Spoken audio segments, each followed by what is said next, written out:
దేవుని పిల్లలందరికీ మన ప్రభువును రక్షకుడునైనటువంటి యేసుక్రీస్తు వారి శ్రేష్టమైన నామం పేరట మీ అందరికీ శుభాభివందనాలు. ఈరోజు మనము ఒక విషయాన్ని గురించి ధ్యానించుకుందాం. అదేమిటంటే, నీలో ఉన్న వెలుగును విషయమై. నీలో ఉన్న వెలుగు చీకటిమయమైతే ఏమి జరుగుతుంది? నీలో ఉన్న వెలుగు గురించి మనము ధ్యానించుకుందాం.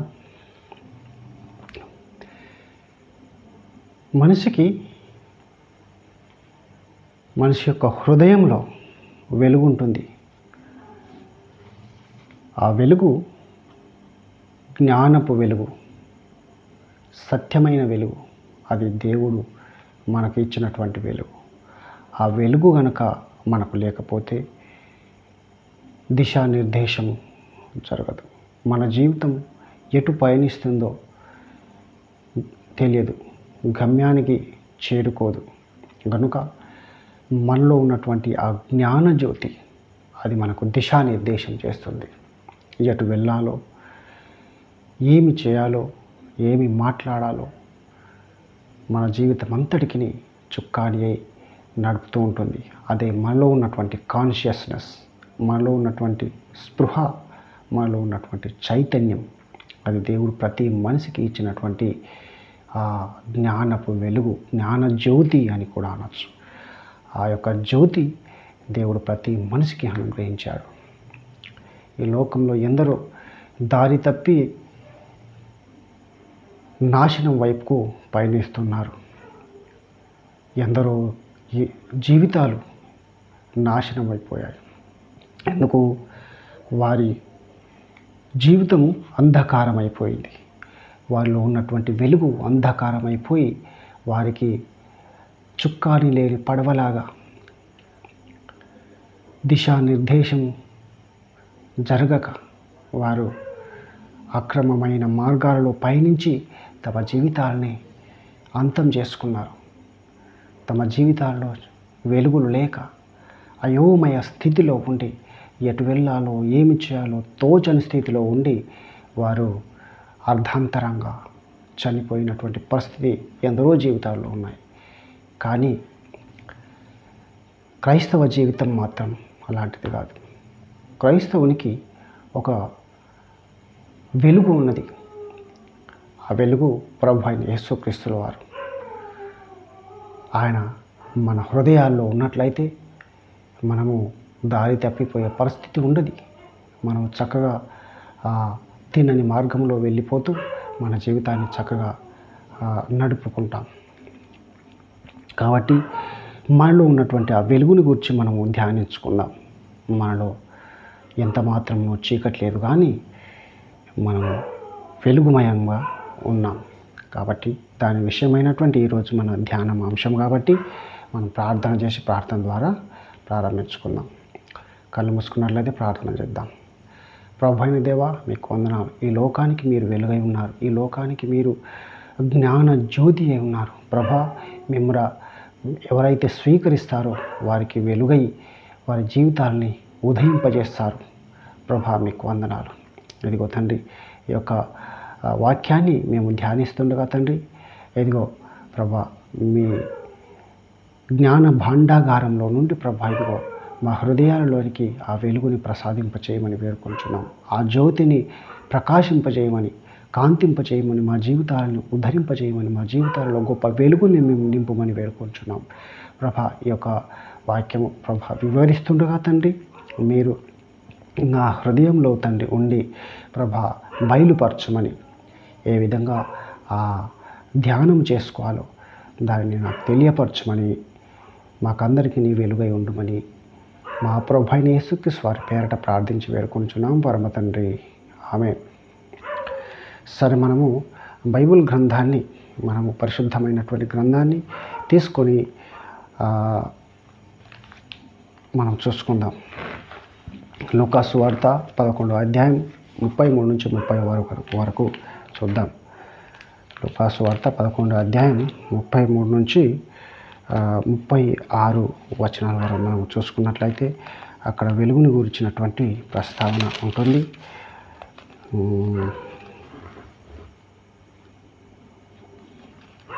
సరే, చూసుకుందాం. ఇక్కడ 11వ అధ్యాయం 33 వచనం, వెలుగును ఎవడును దీపం వెలిగించి చాటు చోటునైనను కొంచెం క్రిందనైనను పెట్టడు, కానీ లోపలికి వచ్చే వారికి వెలుగు కనబరుటకు దీపస్తంభం మీదనే పెట్టును. ఏమంటున్నాడంటే, ఎవడైనను దీపం వెలిగించి చాటు చోటునైనను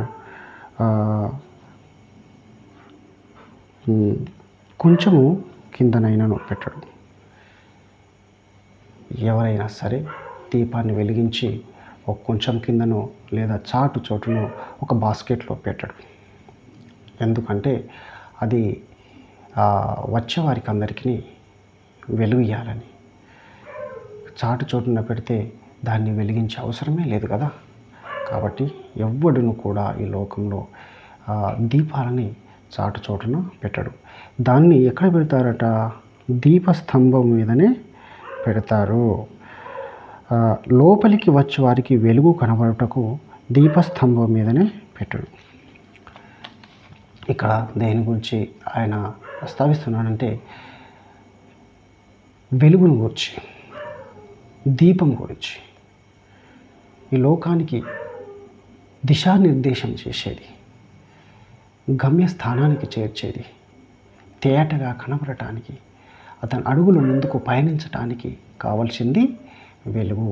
చీకటిలో అగమ్య గోచరం, ఏమీ తెలియని స్థితి, అతను ఏమాత్రము నడవలేనటువంటి పరిస్థితి ఉంటుంది. కాబట్టి వెలుగు దారి చూపిస్తుంది, గమ్యానికి చేరుస్తుంది. కాబట్టి వెలుగు అంత గొప్పది. దేవుడు కలుగజేసినటువంటి వెలుగు అది చాలా మంచిదిగా ఉన్నట్టు దేవుడు చూశాడు కనుక ఆ వెలుగు చాలా గొప్పది.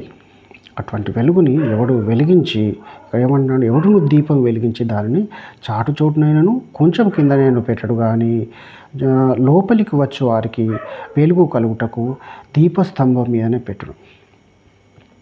ఇక్కడ వెలుగును గురించి ఆయన చెప్తున్నాడు. దీపస్తంభం మీదనే ఆ వెలుగును పెడతారు. ఈ లోకంలో చూసుకున్నట్లయితే విద్యుత్ బల్బులు కానీ ఆయిల్ దీపాలు కానీ ఎవరిని కూడా వాటిని వెలిగించి కొంచెం కింద లేదా ఒక మంచం కింద పెట్టరు. చాటు చోట్లను కూడా పెడతారా? ఎందుకు అంటే లోపలికి వచ్చి వారందరికీ వెలుగు ఇవ్వాలి, వారికి తేటగా కనపడాలి, ఏ మాత్రము వారు తడబడకూడదు, వారి నడక ముందుకు కొనసాగాలి అనే ఆలోచనతో ఆ విధంగా దీపస్తంభం మీదనే పెడతారు. ఇక్కడ ఆయన ఒక మన దేహమును గురించి మాట్లాడుతున్నాడు, వెలుగును గురించి మాట్లాడుతూ ఇక్కడ నీ దేహమునకు దీపము నీ కన్నే కనుక, నీ కన్ను తేటగా ఉంటే నీ దేహమంతయు వెలుగుమయమై ఉండును.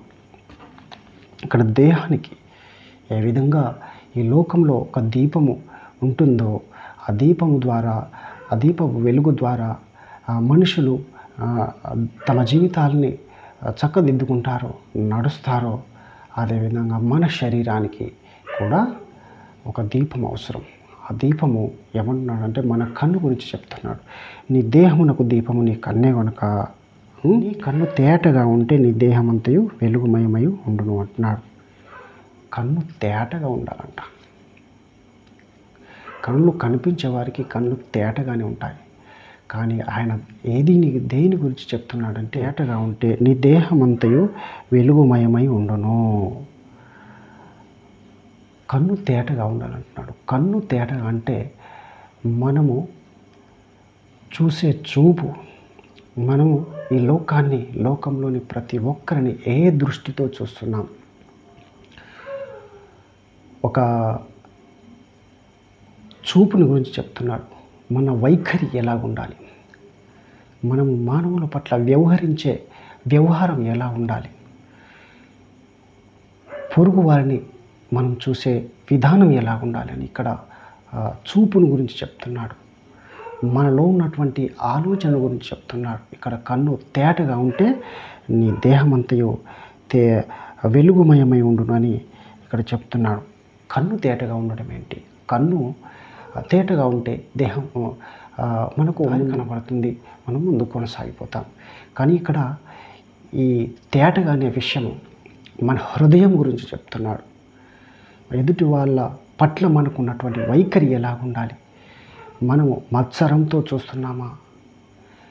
కామవాంఛతో చూస్తున్నామా? స్వార్థ బుద్ధితో చూస్తున్నామా? వారిని చాలానే దొంగ చూపుతో చూస్తున్నామా? వారి దగ్గర నుంచి ఏ విధంగా డబ్బులు కాజేయాలి అనే విధంగా చూస్తున్నామా అనేది ఇక్కడ చెప్తున్నాడు. కాబట్టి మనం చూసే చూపు, మన వైఖరి, మన యొక్క నడువడి, మన విధానము ఎలా ఉండాలి అనేది ఇక్కడ చెప్తున్నాడు. మన హృదయము నిస్వార్థంగా నిష్కపటంగా ఉండాలని ఆయన ఉద్దేశం. కాబట్టి నీ కన్ను తేటగా ఉంటే నీ దేహం అంతయు వెలుగుమయమై ఉండును అని చెప్తున్నాడు. మన ఆలోచన విధానం చెడిపోకుండా ఉండాలి. మన బుద్ధి గడ్డి తినకూడదు. స్వార్థపు బుద్ధి మనలో రాకూడదు. మన యొక్క హృదయం ప్రేమతో నిండి ఉండాలి.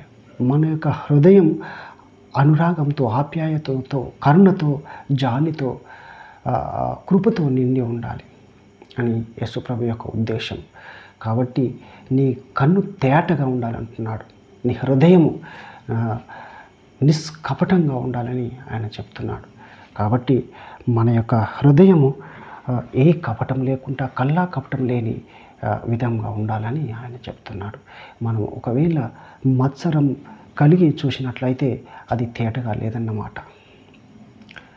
ఇక్కడ ఏం చెప్తున్నాడంటే నీ కన్ను తేటగా ఉంటే నీ దేహమంతయు వెలుగుమయమై ఉండును, అది చెడినదైతే నీ దేహమును చీకటిమయమై ఉండును. ఒకవేళ నీ ఆలోచన విధానం, నీ యొక్క దృష్టికోణం చెడిపోతే నీలో ఉన్నటువంటి ఆ వెలుగు చీకటిమయమైపోతుంది అని అంటున్నాడు. అంటే నీ హృదయము చెడిపోతే నీ జీవితమే నాశనం అయిపోతుంది, అంధకారమయమైపోతావు, నీ గమ్యము చేరుకోలేవు. ఏదైతే నువ్వు గమ్యానికి చేరుకోవాలనుకుంటున్నావో అది అసాధ్యమవుతుంది. కనుక నీ ఆలోచన విధానం, నీ యొక్క వైఖరి, నీ బుద్ధి అలా ఉండాలి. ఈ లోకంలో చూసుకున్నట్లయితే కొందరు మాట్లాడేటప్పుడు ఎలా మాట్లాడతానంటే విచక్షణ రాహిత్యంగా, విచక్షణ కోల్పోయి, స్పృహ కోల్పోయి ఒక అవివేకుడుగా మాట్లాడినట్లు మాట్లాడతారు. అలాంటి వారిని అంటారు, స్పృహ ఉండి మాట్లాడుతున్నావా లేదా కోల్పోయావా? మనిషిగా ఉన్నావా లేకపోతే దయ్యం ఆలోచనలతో మాట్లాడుతున్నావా అని అంటాం. ఎందుకంటే అతని హృదయం చెడిపోయింది. అతను ఆ హృదయంలో ఉన్నటువంటి అజ్ఞాన జ్యోతి అంధకారమయమైపోయి ఆ విధంగా మాట్లాడతాడు. కాబట్టి ఇక్కడ తేటగా, నీ కన్ను తేటగా ఉండాలంటే మనలో ఉన్నటువంటి ఆ అంతర్లీనంగా ఉన్నటువంటి జ్ఞానజ్యోతి, అది యేసు ప్రభువుని గురించినటువంటి సత్యమైనటువంటి జ్ఞానజ్యోతి, అది గనక చీకటిమయమైపోతే, అంటే నీ కన్ను తేటగా ఉంటే నీ జీవితం అంతా వెలుగుమయమై ఉంటుంది. అంటే నీ ఆలోచన విధానం, నీ వైఖరి, నీ ధోరణి ఎలా ఉండాలంటే ఒక పరిశుద్ధమైనదిగా ఉండాలి. అలా పరిశుద్ధమైనదిగా ఉన్నప్పుడే నీ జీవితము దేవునికి ఇష్టమైనటువంటి జీవితంగా ఉంటుంది. నీ హృదయం తేటగా ఉంటుంది, నీ జీవితము చక్కగా నడుస్తుంది. కాబట్టి ఇక్కడ నీ కన్ను తేటగా ఉంటే అనే విషయం, నీ కన్ను అంటే మనలో ఉన్నటువంటి ఆ విధానం, మనలో ఉన్నటువంటి ఆ చైతన్యం, మనలో ఉన్నటువంటి ఆ స్పృహ మనం కోల్పోకూడదు. దేవుని గురించినటువంటి జ్ఞాన జ్యోతి మనలో వెలుగొందాలి. ఇక్కడ కింద చూసుకున్నట్లయితే అది చెడినదైతే నీ దేహమంతయు చీకటిమయమై ఉండును. కాబట్టి ఇక్కడ 35వ వచనం ఉంటున్నాడు, కాబట్టి నీలో ఉండు వెలుగు చీకటిమయమై ఉండకుండా చూసుకున్నాను. కాబట్టి నీలో ఉండే ఆ వెలుగు, ఆ జ్ఞానజ్యోతి, ఆ సత్యమైనటువంటి జ్ఞానజ్యోతి చీకటి మయమై ఉండకుండా చూసుకొనుము. నీ జీవిత విధానము చెడిపోకుండా ఉండటానికి నువ్వు చూసుకో. కాబట్టి నీ జీవిత విధానము చెడిపోకుండా ఉండటకు చూసుకొనము అని ఆయన చెబుతున్నాడు. కాబట్టి మనలో ఉండేటువంటి ఆ వెలుగు చీకటిమయమై ఉండకుండా చూసుకొనము అనే విధానం ఆయన చెప్తున్నాడు. కాబట్టి మన యొక్క నడక, మన విధి విధానాలు దేవుడు సూచించిన విధంగా ఉండాలి. ఇక్కడ మనం చూసుకున్నట్లయితే ఆయన చెబుతున్నాడు, అది మనలో ఉండే ఆ వెలుగు అంటే కాన్షియస్నెస్, చైతన్యం, స్పృహ, అది ఒక పశుప్రాయంగా మారిపోకూడదు. సరే, ఇక్కడ మనం చూసుకుందాం. యోహాను సువార్త 1వ అధ్యాయం 9వ వచనంలో ఉంటుంది. ఇక్కడ నిజమైన వెలుగు ఉండెను, అది లోకంలోనికి వచ్చుచు వెలిగించుచుండెను అని ఆయన చెప్తాడు. అలాగే యోహాను సువార్త అదే సువార్తలో 12వ అధ్యాయం 46వ వచనం ఉంటుంది. ఆ లోకమునకు వెలుగుగా వచ్చి ఉన్నాడు అని చెప్తాడు. యేసు ప్రభు ఈ లోకానికి వెలుగంట. I am the light of the world, నేను ఈ లోకమునకు వెలుగును అని ఆయన అన్నాడు. కాబట్టి ఆయన మన హృదయాలలో ఉంటే, మనం ఆయనని సొంత రక్షకుడుగా స్వీకరిస్తే మన హృదయాలు వెలిగించబడతాయి, మన జీవితము మార్చబడుతుంది. పాపపు జీవితంలో నుండి మనం విడుదల పొంది నీతియుక్తమైనటువంటి జీవితం జీవించే అవకాశం ఉంటుంది. కాబట్టి యేసు ప్రభువుని మనము మన హృదయంలోనికి ఆహ్వానించాలి. ఇక్కడ ఏమంటాడంటే, రోమా పత్రిక 1వ అధ్యాయం 22వ వచనం అంటాడు, వారి అవివేక హృదయము అంధకారమాయను అంటాడు. వారి అవివేక హృదయము అంధకారమాయను. ఎందుకు వారి హృదయం అంధకారం అయిపోయిందంటే, వారు సృష్టికర్తకు ప్రతిగా సృష్టమును ఆరాధించారు, దేవునికి ప్రతిగా దయ్యాలని ఆరాధించారు. సృష్టము అనగా ఈ లోకంలోని వస్తువులని వారు దేవుళ్ళుగా పెట్టుకొని ఆరాధించారు. వారికి సత్యం తెలుసు, దేవుడు తెలుసు, వారికి ఏదో తెలియవలసిందేదో వారికి గోచరమైంది. కానీ వారి స్వంత లాభాల గురించి, స్వంత ఆలోచనల గురించి, స్వంత నడవడిక గురించి వారు ఆ దేవుని యొక్క సత్యాన్ని అసత్యమునకు మార్చేశారు. అట్టి వారు దేవుని సత్యమును అసత్యమునకు మార్చరి అని ఇక్కడ ఉంటుంది, 25వ వచనంలో ఉంటుంది. కాబట్టి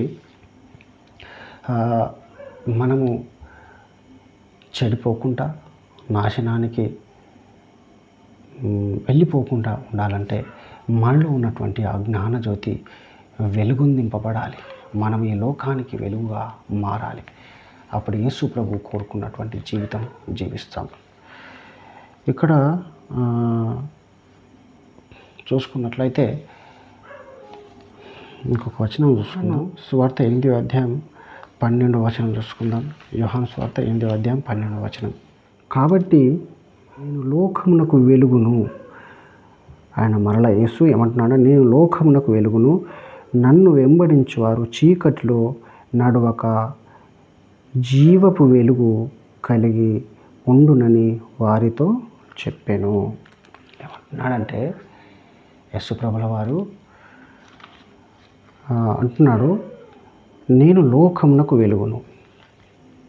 మీలో అంధకారం అయిపోయి ఉన్నారా? మీ జీవితం అస్తవ్యస్తముగా మారిపోయిందా? మీరు ఎటు వెళ్ళాలో దిశానిర్దేశం లేక, గమ్యస్థానము చేరుకోక చీకటిమయమైనటువంటి అగమ్యగోచరంగా ఉంటే, ఇదిగో నన్ను వెంబడించుడు, నేను లోకమునకు వెలుగును. మీ జీవితము చక్కదిద్దాలంటే, మీ జీవితం సాఫీగా నడవాలంటే, మీ జీవితంలో వెలుగులు రావాలంటే, ఆశీర్వాదం రావాలంటే, ఇదిగో నేను లోకమునకు వెలుగును, నన్ను వెంబడించువాడు చీకటిలో నడవక అన్నాడు. నన్ను వెంబడించు, I am the light of the world, follow me అంటున్నాడు. నన్ను వెంబడించువాడు చీకటిలో నడవక జీవపు వెలుగు కలిగి ఉండునని వారితో చెప్పాను. ఈరోజు బిడ్డ, దేవుని ప్రేమైన బిడ్డ నీతో చెప్తున్నాడు, నన్ను వెంబడించువాడు ఏమాత్రమును చీకటిలోనికి నడవక జీవపు వెలుగు కలిగి ఉండుమని చెప్తున్నాడు. ఆయనను వెంబడించడానికి ఏమైంది నీకు? వెంబడించు. జీవపు వెలుగు కలిగి ఉంటావంట. నీలో ఆ వెలుగు కావాలా? ఆ జీవపు వెలుగు, జీవానికి నడిపించేటువంటి వెలుగు నీ జీవితాన్ని మార్చుకోవాలని ఉంటే నువ్వు ఆయనను వెంబడించు. యేసు ప్రభు ఈ లోకానికి వెలుగై ఉన్నాడు. ఆయనలో ఎంత మాత్రమో చీకటి లేదు కనుక నువ్వు ఆయనని వెంబడించినట్లయితే నీలో ఉన్నటువంటి ఆ అంధకారము పటాపంచలైపోయి వెలుగుమయమైపోతావు. కనుక ఈ రోజు నుండి నువ్వు యేసు ప్రభుని వెంబడించు, ఆయనని అనుసరించు, ఆయన మాటల్ని పాటించు, ఆయన చెప్పే బోధని విను. అట్లయితే నీ జీవితం మార్చబడుతుంది. ఇక్కడ చెప్పినటువంటి విషయం ఏంటంటే, నీ దేహమునకు నీ కన్ను దీపము. నీ దేహమునకు కన్ను దీపం అంట. ఆ దీపాన్ని వెలిగించవు. నీ చూపు, నీ విధానం, నీ దృష్టికోణాన్ని మార్చుకో. అప్పుడు నీలో ఉన్న ఆ అంధకారము తొలగిపోతుంది. ఎప్పుడైతే అంధకారం అలుమటించి ఉన్నదని నువ్వు భావిస్తావు, అప్పుడు యేసు ప్రభుని వెంబడించు. ఆయన లోకానికి వెలుగు. నీలో ఆ చీకటిని తొలగించి వెలుగులు నింపుతాడు. కాబట్టి మనం ఆయనని అనుసరిద్దాం, ఆయనని వెంబడిద్దాం. సరే, ఈ వాక్యాన్ని దేవుడు దీవించునుగాక. మనం ప్రార్థన చేసి ముగించుకుందాం. కరుణా సంపన్నుడు అయిన దేవా, మీకు వందనాలు. ఇంతవరకు ప్రభా మీ యొక్క వెలుగును గూర్చి వివరించినారు తండ్రి. ఈ వాక్యం విన్న వారందరూ తమ జీవితాల్ని మార్చుకొని అంధకారం అయిపోయినటువంటి వారి జీవితాల్ని ప్రభా వెలుగును నింపజేసుకునేలా ప్రభా మార్చమని వేడుకొంచున్నాం. ప్రభా దిశానిర్దేశం లేక తిరుగులాడుచున్నటువంటి వారిని ప్రభా గమ్యస్థానానికి చేర్చి తండ్రి వెలుగులో నడిపించమని, మీ వెలుగు వారికి ప్రసాదింపచేయమని, వారు ఈ లోకంలో జ్యోతుల వలె వెలుగుటకు సహాయం దయచేయమని మా ప్రభువును రక్షకుడును మీ ప్రియ కుమారుడు యేసుక్రీస్తు వారి పేరిట ప్రార్థించి వేడుకొంచున్నాం. పరలోకమందున్న మా కన్న తండ్రి. ఆమేన్, ఆమేన్. దేవుడు మిమ్మలను దీవించునుగాక. ఆమేన్, ఆమేన్.